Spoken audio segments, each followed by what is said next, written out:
we've got Jimbo Fisher down there in the locker room with Gene Deckerhoff standing by, so we're going to go ahead and we're going to send it down to Gene for a couple of segments here with Jimbo once again down in the Seminole locker room. Gene, take it away. Welcome back to the Seminole locker room here in Boston, Florida State, on the short end of a 35-3 final score. And, Coach, let's go back to the very get-go. I mean, Halloween's on Tuesday. We're like in a haunted house tonight. We get it close and fumble the ball. That gave Boston College confidence that they could win this ball game. Well, we did. They had a trick play, made a big play. We had a trick play, got down at 1st and 5, turned it over. Then we fooled around there and gave up. They got another drive back in there. And then we had a big play and get it back to the midfield and got a good drive going, miss a go route, but then come back with a slant wide, and we hit the wrong guy inside, and they turned it over again.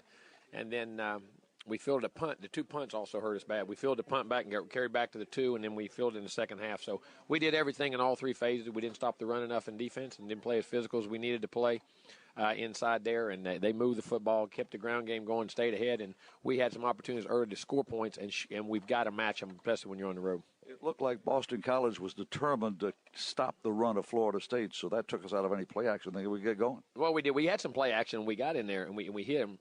And then we got backed up on the third drive on the 2-yard line, and with the young core, you got to be careful right there.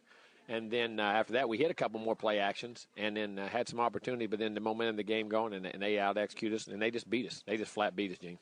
Turnovers hurt always, but particularly on the road, and we turned it over 3 times tonight, and that was probably what resulted in the final score. Well, it had a lot to do with it. That short yardage, them running the football. I mean, there was a lot of things, Gene. There's no one thing. But the turnover in the first drive to match it 7-7 is critical. To have the turnover on the other when you're at midfield, you can get it back to 14-7 on that drive. You're moving the football there, or 14-3, get some points on that one. That was critical. And then the punt, fielding the punt down there, we should never have done that, and gave that up. We'll have more comments from the Seminole locker room after these messages. Welcome back to the Seminole post-game report. We're talking with head coach Jimbo Fisher. And, Coach, we're down 21-3 at halftime. You say, okay, we're going to get the ball first. We're going to get back into this ball game, and it just didn't happen. What did they do differently in the second half to just completely shut us down? Nothing. We didn't execute. We missed 2 short yardages. We go for it on 3rd and 1, and 4th and 1 didn't make it. Missed another 3rd and 1. Started that drive off with a little flare pass, one-on-one out there the backer. We couldn't get anything going there. Thought we could get that matchup, and then they got momentum in the game, and we didn't execute. Coach, James Blackman is a freshman. He's a tall drink of water, but he's not real thick, and he just took some lickings tonight. But did he get hurt in the ball game? No, he got banged up. He's all right. He took a couple shots. He only got sacked twice in the game. He took a couple shots, and when you're behind, you got to throw the football. That's what's going to happen.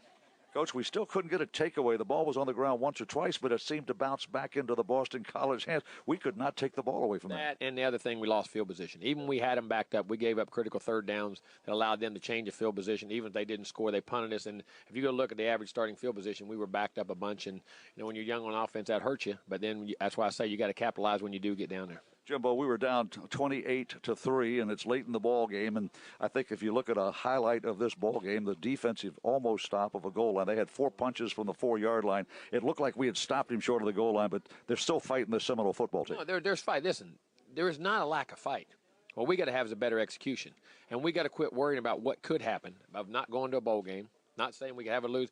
Quit worrying about all that and line up and take control what we can control, and that's move for what we got to do to get out of it, and quit worrying about the other end. Comments from head coach Jimbo Fisher. That'll do it from the locker room. More after these messages. Final time here inside the IMG Network studios tonight as we get ready to sign off for the evening. The Seminoles fall at Boston College 35-3. The final score, Florida State now sits at 2-5 and just 2-4 in ACC play.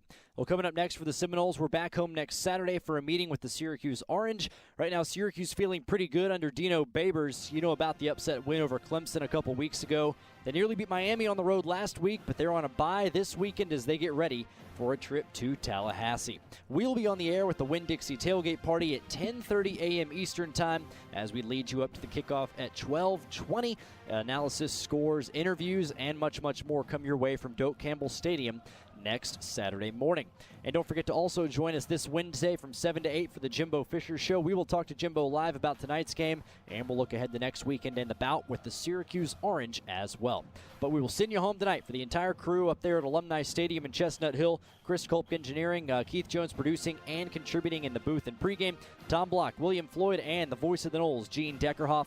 I'm Jack Condon inside the IMG Network studios. One more time, your final score this evening. Florida State falls to Boston College 35-3.